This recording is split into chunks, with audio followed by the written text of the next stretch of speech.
People will treat you like trash even though that you're nice to them. They will keep pushing those limits. They will see how much they can get away with until you push back.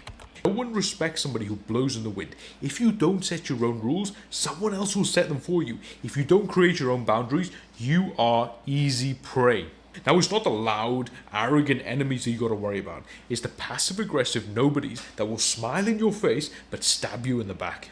You give them grace, they take your dignity. You show them mercy, they see weakness. If you don't hold your frame, they will exploit you.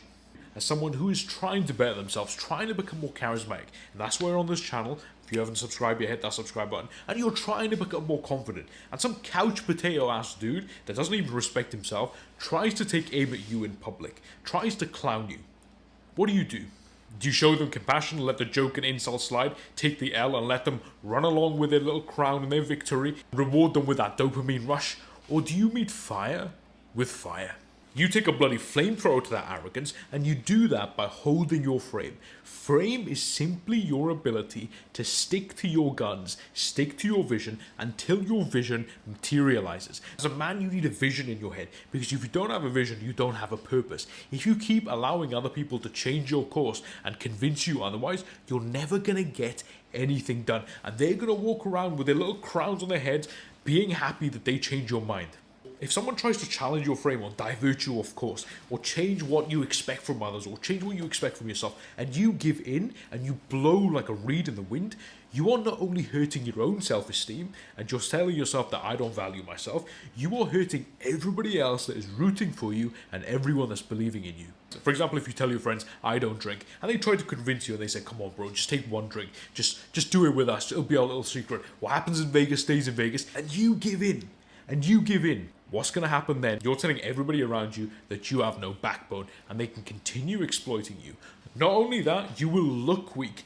They will think that you're mentally weak at the back of their heads. Initially, they'll be like, oh, he's fun, he's a chill dude, I convinced him, he's such a nice guy. But at the back of their head, they're going to know that you're weak. And you're going to feel weak afterwards as well. You're going to know that you said something and you couldn't stick to your word. When a challenge to your frame arises, there is no emotional outburst, there's no contemplating, there's no thinking about it, it's just a no. It's just a no, it's a straight up no, it's a solid, you have a metal rod for a spine, no.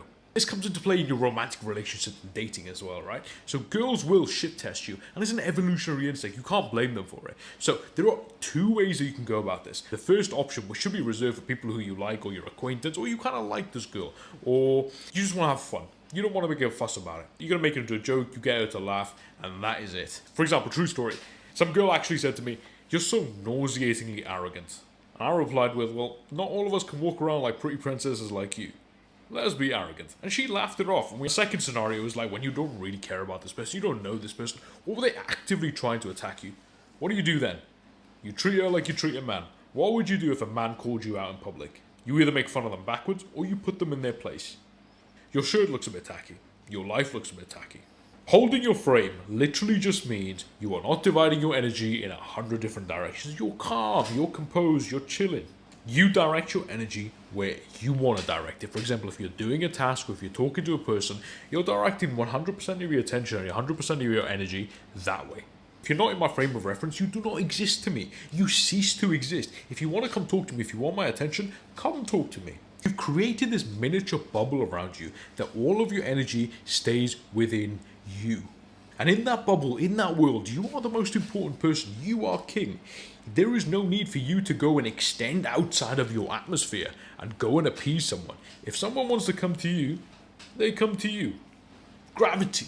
And the obvious counter-argument that you would present and you would ask me is that if everybody was so centered in themselves, we wouldn't really live in a nice world, would we? Wrong. If everybody was so centered in themselves, there would be no appeasing anybody. There would be no trying to get someone's attention. There would be no jealousy. Everyone would be fulfilled doing what they're doing and in themselves. For example, let's take this on a financial scale. Do you think Jeff Bezos is jealous of Elon Musk? Do you think a Buddhist monk is jealous or hating a Catholic priest? No, everybody is doing what fulfills them.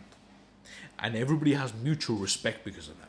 When you start holding your frame, people will start to respect you. And all these negative people that try to attack you, They cease to exist. They go into oblivion. These people hold no power anymore. Just as your mum or your grandmother told you when you were little, if you stop giving attention to a bully, if you stop giving energy to a bully, they disappear, they fizzle out. I want you to lead your life with conviction. Choose a path, choose a way of life, and stick to it. You will see that people live completely contrary to your worldview, to your ethics, to your morals, but they stick to it, and you respect them regardless. See, if you flip-flop all over the place, no one is going to respect you for that. Stoicism plays such a huge role in this. You got to understand that you are not your emotions. Your emotions and you are completely two different entities. They do not control you. Think about emotions like waves. They come and they go. Your spine needs to be made of rock. It stands still. If you start losing control and you start showing those emotions on your faces, your body interacts with your mind. You will start feeling in an emotional state. You will start flip-flopping on your decisions. This is how you become vulnerable to other people's opinions. This is how they veer you off course. Understand that emotions come and emotions go, but your discipline stays. If you make a decision, follow through on it. So many people try to cope and they say, you have to be flexible, you have to be compassionate. Don't listen to them. It's a cope, and it's because they're already off their path. It's because they're already distracted. They want to distract you too because they want to feel good about, oh, I'm so compassionate, I'm so caring. No, compassion is reserved for people who need it. Don't use it as an excuse to go and appease other people. This ability to stay on track comes from your purpose, comes from your mission. That should be the focus of your life. If you don't have a mission, if you don't have a purpose, you will start falling off. You're telling your body that you have no reason to live. You're telling your mind that you have no reason to live. If you don't have a purpose in life, you're going to go into apathy. You're going to go into nihilism. You solidify that frame by focusing on your mission because it acts as your anchor. That's what stops you from swaying side to side when external situations influence you. People who achieve their goals regularly understand this. For example, if you study for an exam or you're trying to make a certain amount of money, eventually once you've done it, you kind of fall off. You're like, now what do I do? Or it's like when people retire. Now they don't know what to do with their lives. And instantly they just pop the clogs. Or they go back to work. They need a sense of purpose. High achievers understand this. You need to keep chasing goals. You need to keep your mind occupied. Anchor yourself with your mission, anchor yourself with your purpose, and never, ever, ever peak, my friend. And with that said, Al Neighbor, I'm out.